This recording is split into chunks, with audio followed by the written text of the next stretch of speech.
Prontos para receberem a palavra de Deus? Amém. Eu quero convidar você a ter sua Bíblia em Abacuque.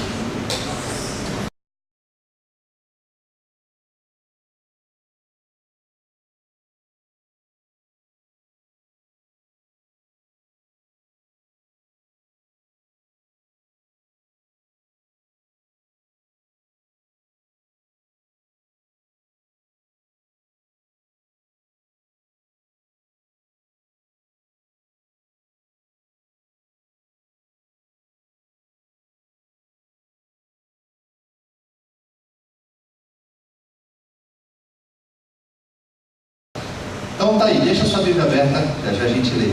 Vamos orar e pedir para que Deus fale conosco? Feche os seus olhos, abra o seu coração para Deus. Peça para que Ele converse contigo através da palavra e fale algo que você precisa ouvir. Toque no seu coração, mova o seu coração, te ensine. Peça isso a Deus. Não permita que seja só mais uma noite. Pai, nós oramos pedindo em nome de Cristo Jesus. Oramos pedindo que o Senhor venha sobre nós com o teu carinho, com o teu amor. Venha sobre nós com a tua bondade. E fale conosco, Pai. Fale. Nós precisamos ouvir tua voz.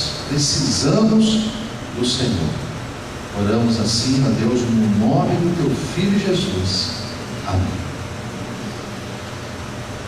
O livro de Abacuque foi escrito, ou melhor, Abacuque, que escreveu esse livro, ele escreveu num momento difícil de sua vida. Porque saber que tem um chamado profético, ser uma voz de Deus para falar ao povo, mas não entender as coisas que estão acontecendo é um pouco complicado. Eu preciso confessar uma coisa. Quantas vezes, irmãos, quantas vezes eu subi a esse púlpito para pregar, mas com o coração vazio, com o coração apertado, e quantas vezes foi contando mesmo com a total misericórdia de Deus.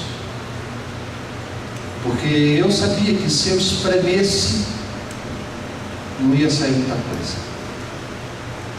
Eu me lembro de um dia que eu estava muito triste por algumas coisas que estavam acontecendo de ordem pessoal, muito abatido, e eu estava me sentindo seco, vazio espiritualmente. Eu confesso que naquele dia eu preguei pela obrigação de pregar,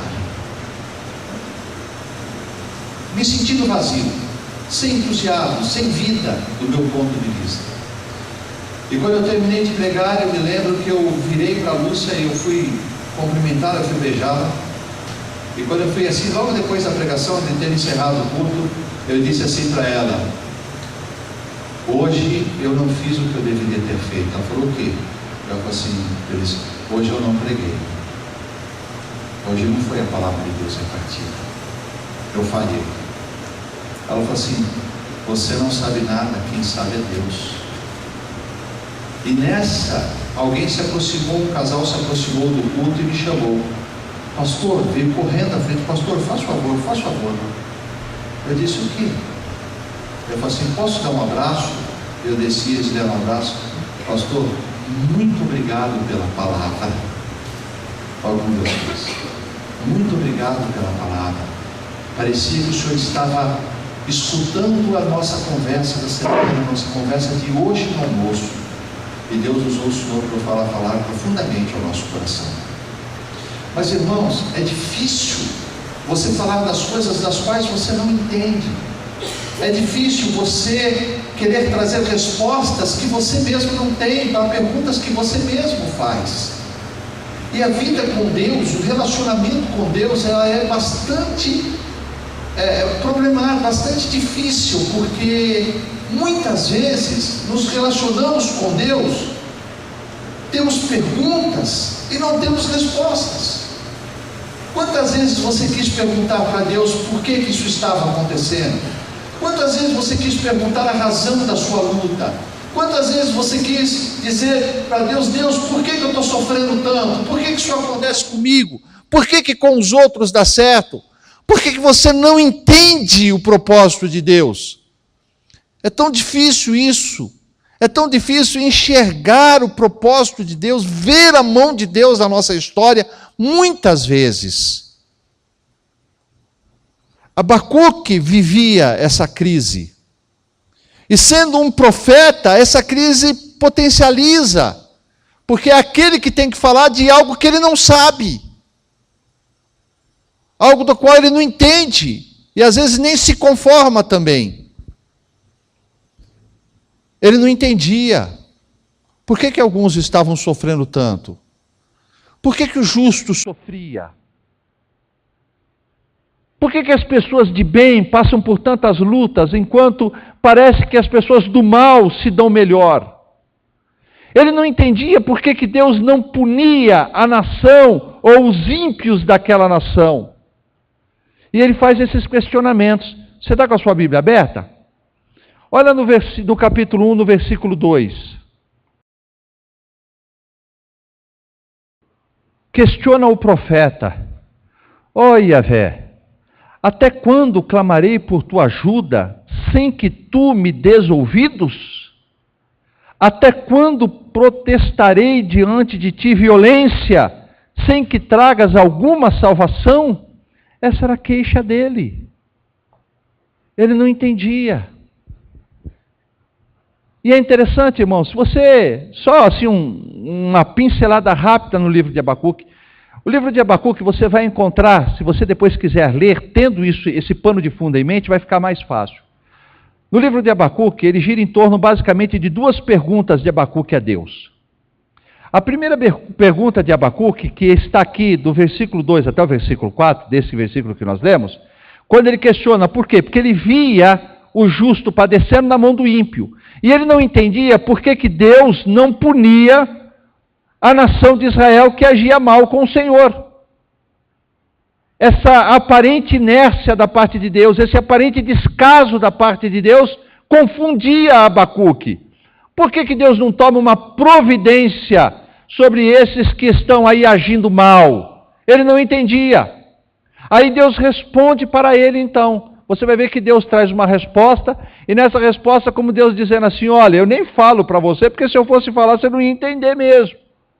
Mas eu tenho preparado a punição, eu tenho preparado uma vara que há de trazer o juízo sobre esta nação de Israel. Pode ficar tranquilo que já está tudo preparado. Eu estou levantando a Babilônia, que há de ser a minha vara sobre a nação de Israel. Aí Abacuque pirou. Mas peraí, Deus, se eu estou perguntando do juízo sobre a nação de Israel, o Senhor está dizendo que vai usar a Babilônia, mas a Babilônia é pior do que Israel. É pior do que Israel. E daí então, essa é a segunda questão: como o Senhor usa uma nação mais ímpia para julgar a nação de Israel? Como o Senhor permite? Ele diz, e Deus responde: mas também não se preocupe, porque da Babilônia eu também darei conta. No tempo certo, ela vai receber aquilo que plantou, vai colher aquilo que plantou. Então o livro de Abacuque, ele discorre em cima desses questionamentos que ele faz a Deus, sem entender o porquê das coisas. Irmãos, Abacuque era uma pessoa, naquele momento, frustrada. Você já se sentiu frustrado? Sabe o que é frustração? Frustração é aquele sentimento de tristeza que surge quando o esperado não acontece. Você acreditou, você apostou que aquilo aconteceria e não aconteceu. Aconteceu diferente. Aí você é tomado por aquele sentimento de frustração, aquele sentimento de tristeza. Normalmente, com a frustração, com a tristeza provocada pela frustração, vem também aquele sentimento de incapacidade. Caramba, eu não consegui, eu não fui capaz. Quando você investe os seus sentimentos naquela prova, acreditando que você passaria no teste, E quando a resposta vem e diz, olha, você não passou, você é tomado por aquele sentimento. Quando você acreditou naquele namoro e o namoro não se consumou, você se sente frustrado e logo vem aquele sentimento de incapacidade, eu não consegui dar conta do namoro. Quando você esperava uma promoção e recebe a notícia da demissão, você se sente frustrado com a notícia. Quando você gera expectativas para os filhos e essas expectativas não correspondem, você fica frustrado. Quando você alimenta expectativas no casamento e essas expectativas não vêm, você fica frustrado. Vez ou outra na vida, a gente vai viver frustração. Você aposta na amizade acreditando que seria o seu melhor amigo, a sua melhor amiga, e ela te decepciona, te trai, você se sente frustrado. A frustração não só gera tristeza, te leva a se sentir incapaz, mas a tristeza, mas a frustração, ela está ligada à expectativa. Porque a frustração é a decepção que você tem, porque a expectativa não foi alcançada. Era assim. Abacuque, ele alimentava a expectativa de que Deus fosse julgar Israel. E ele não entendia por que Deus não julgava. Essa falta, ou esse aparente descaso da parte de Deus frustrou. Como se ele estivesse dizendo, se eu fosse Deus eu faria assim, assim, assim. Ou ele esperava que Deus agisse dessa ou daquela maneira. E Deus não agindo, isso acabou frustrando e trazendo tristeza ao coração de Abacuque. E quantas vezes você já se sentiu triste, se sentiu frustrado, se sentiu abatido? Quantas vezes? Talvez você esteja vivendo um tempo de frustração. Talvez você esteja vivendo um tempo de estar amargando essa tristeza em seu peito, sem entender o porquê das coisas estarem acontecendo. Talvez você esteja vivendo a frustração do seu trabalho. Talvez você esteja vivendo a frustração do seu casamento. Talvez você esteja vivendo a frustração na sua escola, nas suas amizades. Quem sabe vivendo a frustração dentro da própria igreja. Não entende as coisas que estão acontecendo. Bom, parece que Abacuque descobriu uma receita para vencer a tristeza da frustração. Parece que Abacuque ele descobriu uma fórmula que poderia ajudá-lo a ser maior do que essa tristeza, a vencer esse sentimento que o abatia. Eu queria pensar um pouco sobre isso. A primeira atitude foi sugerida por próprio Deus. Quando ele abre o coração e fala da expectativa dele que estava sendo frustrada, Deus fala da expectativa do próprio Deus, era a expectativa que Deus tinha para com ele. Se você for ver no capítulo 2, no versículo 4,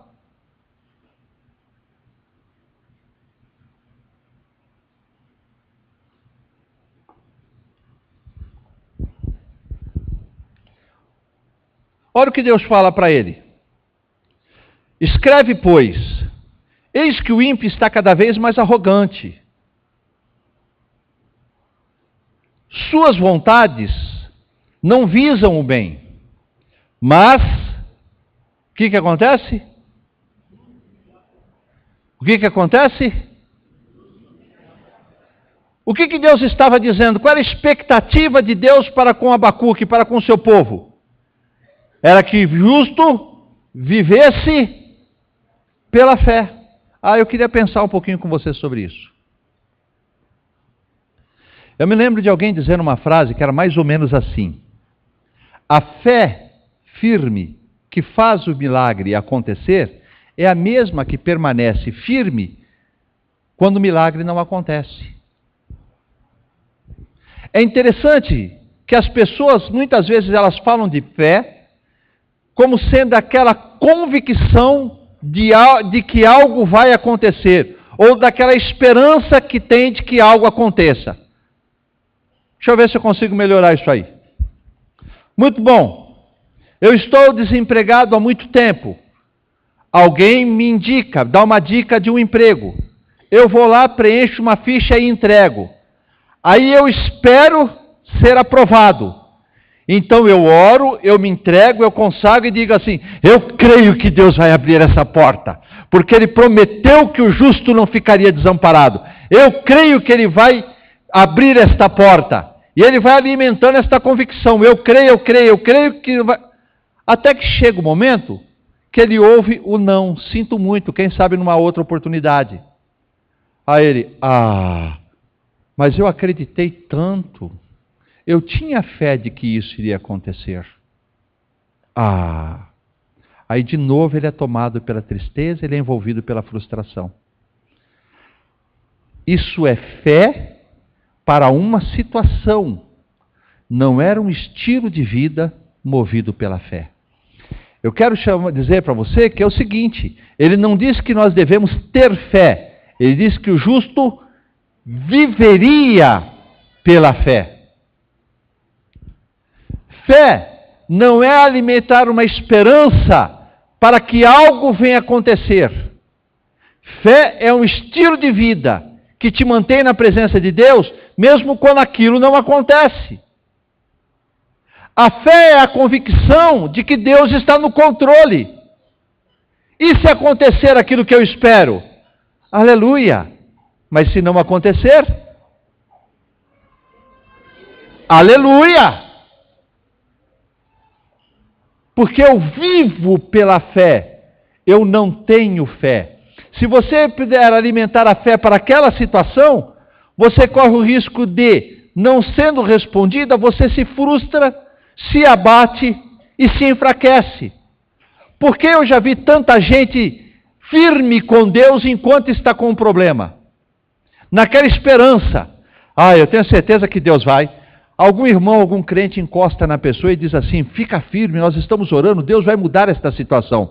E a pessoa, acredita, Deus vai mudar essa situação. E ela alimenta esta fé de que a situação vai mudar. E ela está acreditando.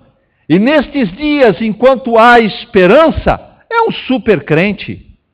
Está lendo a Bíblia, está jejuando, está orando, está falando do amor de Deus para os outros, está aí no 220 espiritual. Está assim, pegando fogo. Até ouviu: não deu certo. Não deu certo, não vai virar, viu? Não rolou. A pessoa perde o chão. Aí a pessoa: você vai na igreja? Hoje não. Vai orar? Hoje não. E aí, hoje não, porque não entende. Porque ela teve fé, ou alimentou uma fé para aquela situação. Ela não fez a fé um estilo de vida. Preste atenção. A fé é a convicção de que Deus está no controle da sua história. E isso você vai levar para você todos os dias da sua vida, diante das boas e das más notícias. Quando Deus respondia para Abacuque, ele falava assim: olha, fique tranquilo, porque eu estou preparando coisas que são grandes demais, que se fossem contadas a você, você não entenderia. Muito do que Deus está fazendo com você hoje, tem relação com situações que você e eu não entenderíamos. A gente não ia entender. Mas Deus talvez esteja usando você, a sua situação, para alcançar um propósito maior, que hoje você não entende. E é por isso que você precisa viver por fé. Porque o que acontece em volta de você tem mais relação com você do que você imagina. Eu me lembrei de uma história agora, não sei se cabe, vamos ver se eu consigo encaixar aí. Que era mais ou menos assim, não sei quantos de vocês já viram. Diz que havia uma fazenda. E os donos, o casal donos da fazenda, um dia chegaram das compras com algumas caixas nas mãos. E foram para a sala para abrir a caixa. Havia um rato na fazenda que, vendo isso, se animou, pensou assim: vai ver que eles trouxeram comida. E foram num buraquinho espiar. Foram lá espiar o que os donos iriam tirar daquela caixa. E daí, quando ele abre a caixa e tira, para a surpresa do rato, não era comida, era uma ratoeira. O rato fica abalado, fica desesperado com a ratoeira. Ele diz: precisa avisar os outros. Aí ele corre para a galinha e fala: galinha, você nem sabe o que foi. Ele trouxe uma ratoeira. E eu com isso? Ela tem medo de ratoeira? Isso é problema seu, não meu. Ele não desiste e corre para o porco. O porco, eles trouxeram uma ratoeira. E eu com isso? É problema seu, não tenho medo de ratoeira. Inconformado, ele corre para a vaca. Ô vaca, eles trouxeram uma ratoeira. E eu com isso? É problema seu, não meu. Ele sai frustrado. Sai frustrado. Eles vão dormir, chega a noite, todo mundo dormindo. Os donos da casa, no escuro, escutam um barulho, aquele estalo. A dona da casa acorda e sabe: a ratoeira pegou um rato. E no escuro ela corre para ver o que aconteceu. Mas como estava escuro, não percebeu. Não foi um rato, foi um rabo de uma cobra. E quando ela se aproximou, a cobra a mordeu. O marido pega a mulher que foi picada pela cobra e a leva para o hospital. A mulher é tratada, mas volta muito enferma, ainda volta com bastante febre. E ali, lutando com a febre, o marido tem uma ideia. Puxa, bom para febre é canja. Eu vou matar a galinha. E matou a galinha para tratar da mulher que estava com febre. As pessoas, os amigos, sabendo que a mulher estava doente, lutando com a vida, vão visitá-la e fica para o almoço. E agora o que ele faz para dar comida para tanta gente? Mata o porco. Matou o porco. E ali, passados uns dias lutando pela vida, aquela mulher consegue ser curada. E recuperada, sabendo que esteve à beira da morte, fica tão feliz, que resolve fazer um churrasco e convida todos os amigos. E assim a vaca foi para o espeto. O único que se saiu bem foi o rato. A nossa história tem muito mais a ver com a dos outros do que a gente imagina. Parece que a ratoeira não tem nada a ver contigo, mas tem sim. De alguma forma ou de outra tem. Tem. E é por isso que muitas vezes as coisas não acontecem como você gostaria que acontecesse. Porque os planos de Deus vão muito além dos seus. E ter fé que faz o milagre acontecer, é aquela que fica firme e mantém a esperança no coração, mesmo quando o milagre não acontece. Mesmo quando o marido não muda, quando a esposa não muda, quando os filhos não mudam, quando a vida financeira não muda, quando a vida sentimental não muda, a gente permanece firme, acreditando que Deus está no controle da situação. A fé, a vida de fé, é aquela vida que me coloca na presença de Deus e me faz ser um instrumento dele, acreditando que eu sou. Eu sei que ele me criou, eu sei que ele me escolheu, eu sei que ele cuida de mim, eu sei que ele tem todo o poder, eu sei que ele me ama. E por isso eu descanso naquilo que ele está fazendo. Você entende isso? Pode dar um glória a Deus? Você sabe que ele te criou? Você sabe que ele te escolheu? Você sabe que ele tem o controle da sua vida e tem o melhor preparado para você? Você sabe que ele tem todo o poder nas mãos? Você sabe que ele te ama? Se você for tomado por estas convicções, você vai vencer a sua frustração. Porque pode não ter ocorrido aquilo que você esperava, mas ocorreu exatamente aquilo que Deus queria. E é isso que a fé faz enxergar. Não aconteceu o que eu esperava, mas aconteceu o que Deus queria. É isso.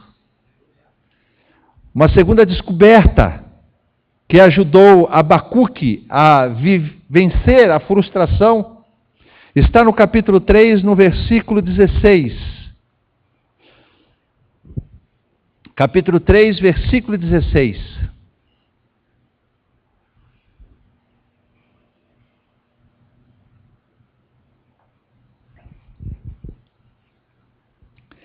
Assim que eu ouvi tudo isso, as minhas entranhas se comoveram, meus lábios tremeram, meus ossos desfaleceram, minhas pernas vacilaram.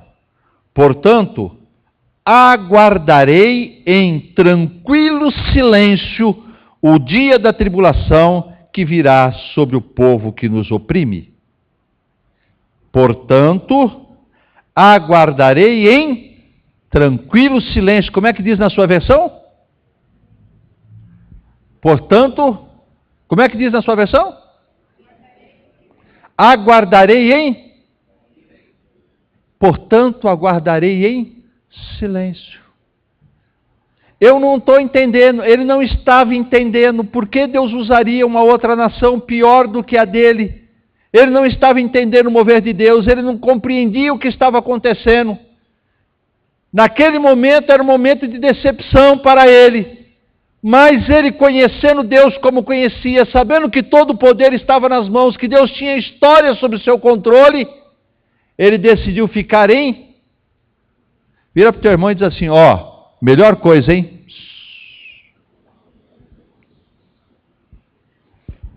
Está lutando com o teu marido? Ó, para. Está lutando com a tua esposa? Para. Não sabe por que as coisas estão acontecendo, não sabe por que tanta luta, não compreende as coisas estranhas que estão acontecendo. Às vezes até uma tendência, isso é coisa do cão, é coisa do diabo, eu repreendo em nome de Jesus, não é? Aquela coisa eufórica, tem que ter espiritual, se não tiver voz alta não tem graça. Mas você tem que ficar, ó. Não fala do que você não sabe. Não questiona o que você não entende.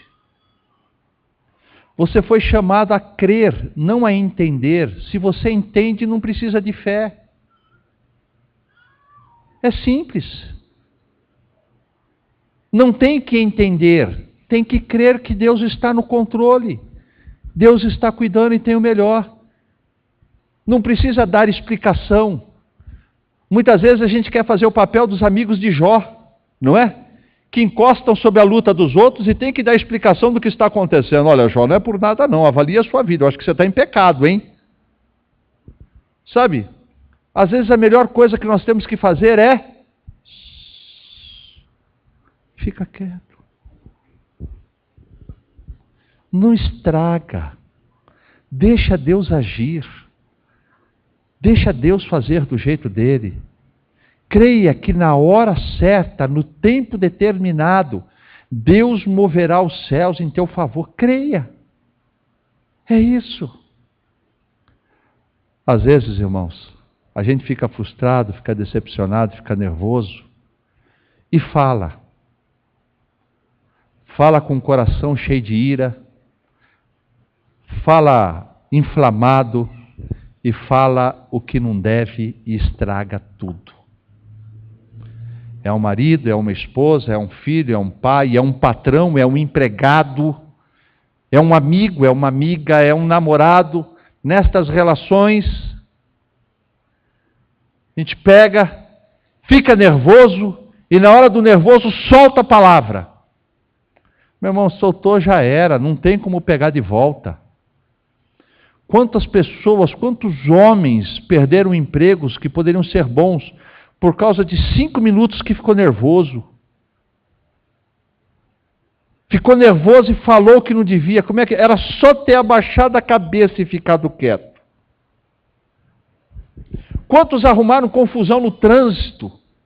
Que deu briga com parente, com vizinho, por causa de 5 minutos, 2 minutos, 1 minuto nervoso. 1 minuto nervoso.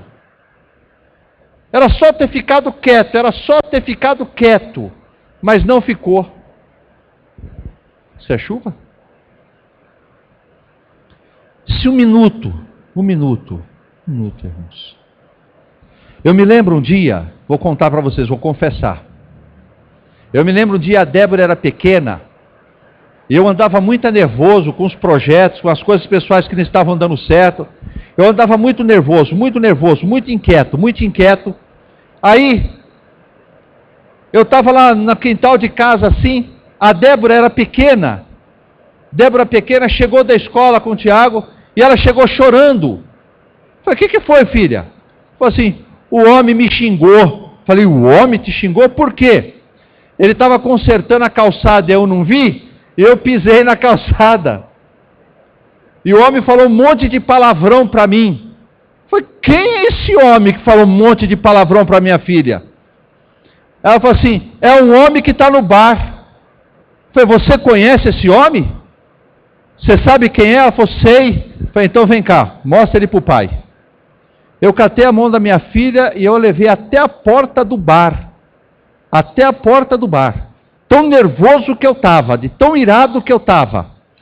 Eu parei na porta do bar e eu falei bem alto assim, para que todos ouvissem, tinha uns 10 homens. Filha, quem foi o homem que falou um monte de palavrão para você? Todo mundo olhou para mim.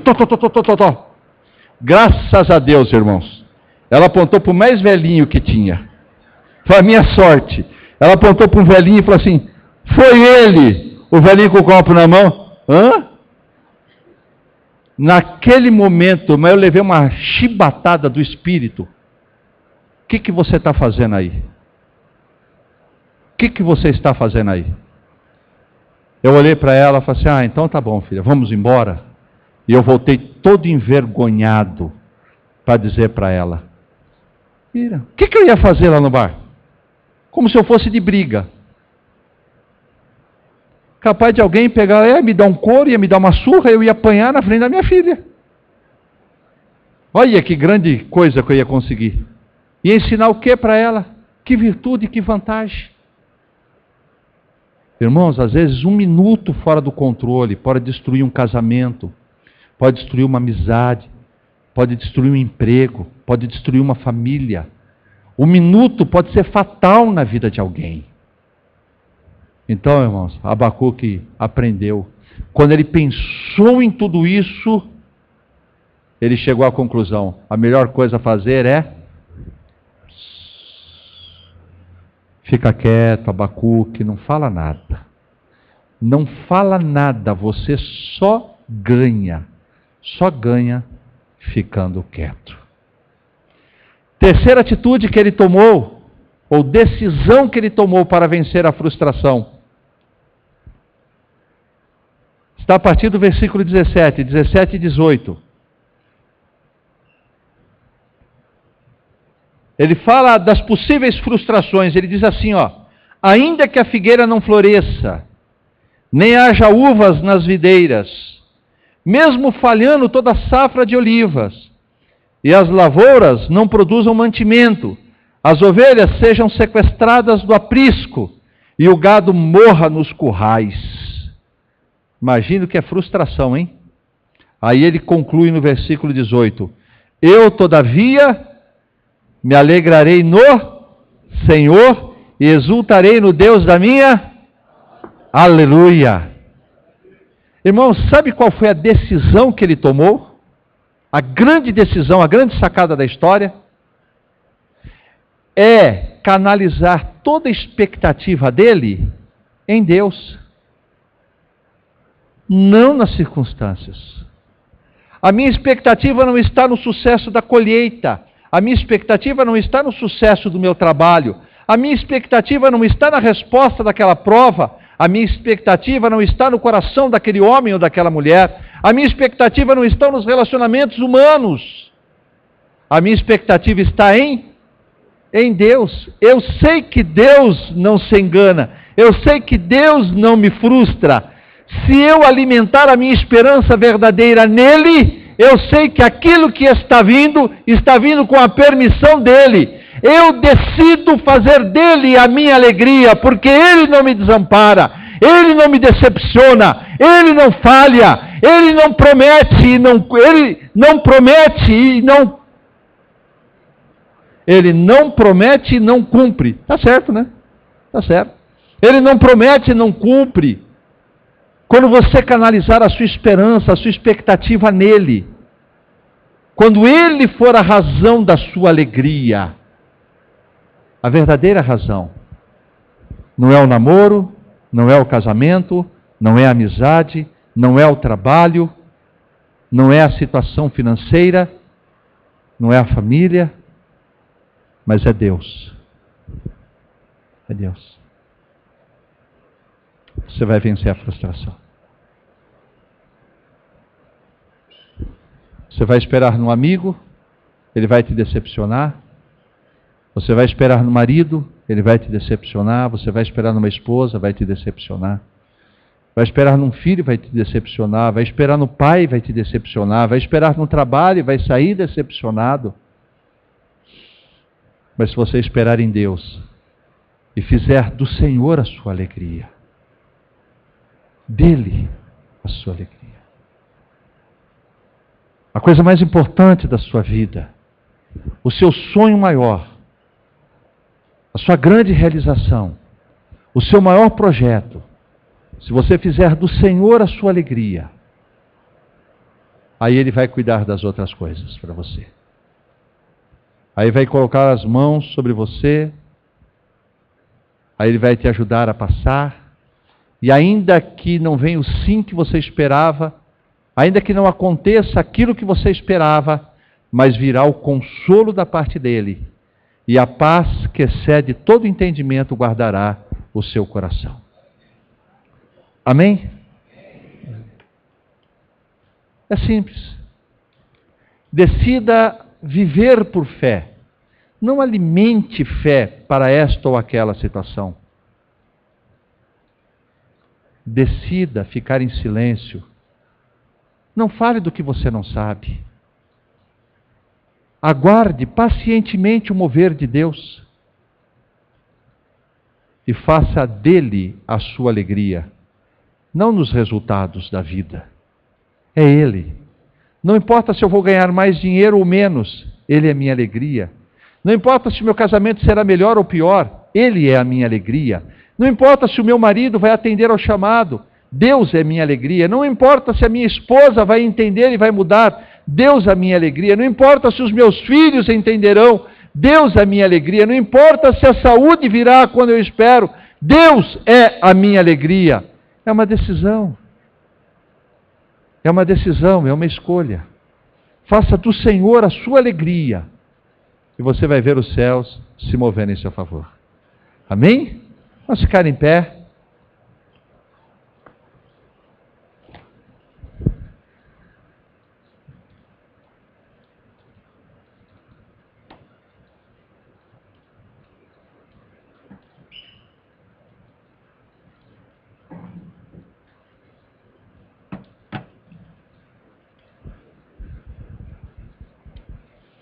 Eu não sei se você está vivendo algum tempo de frustração. Frustrado porque você esperava que os exames dessem uma notícia e deram outra. Você está frustrado porque você esperava que a resposta fosse uma e foi outra. Você está frustrado porque os seus dias não têm sido aquilo que você esperava que fosse. Talvez você esteja com o coração como estava o de Abacuque, sem entender o que está acontecendo, sem entender o mover de Deus. Mas hoje, Deus desafia você a parar de olhar. Parar de olhar para a situação, a parar de buscar respostas. Deus desafia você a tomar algumas decisões. Deus te desafia a escolher viver uma vida de fé. Uma vida acreditando que Deus está no controle. Que aquele que te criou, que aquele que te escolheu, que aquele que tem todo o poder nas mãos e te ama, Ele está no controle da sua história. Decidir acreditar nisso e pronto. Talvez você continue sem entender um monte de coisa, talvez você continue sem suas respostas. Mas você não foi chamado para entender, você foi chamado para crer. Isso é viver pela fé. É viver crendo, mesmo não entendendo, mesmo não sabendo porquê. Simplesmente crendo. E diante das dúvidas, guarda para si o silêncio. Decide esperar tranquilamente em silêncio no Senhor. Na certeza de que o dia certo Deus vai se manifestar. Que o resultado virá o certo, aquele que Deus escolheu. Porque Ele sabe o que é melhor. E aí, quando tudo indicar que é uma frustração, quando o emprego não der certo, os relacionamentos não derem certo, as amizades não derem certo, as promessas não forem cumpridas, quando tudo que você esperava te frustrar, você não vai se abater, porque a sua alegria não está ali. A sua alegria está em Deus. É no Senhor que está a sua alegria. É Ele que é a sua alegria. Estar com Ele, estar na presença dEle, acreditando que Ele está cuidando de você, é a melhor resposta ao coração de qualquer um. É a melhor resposta para o seu coração.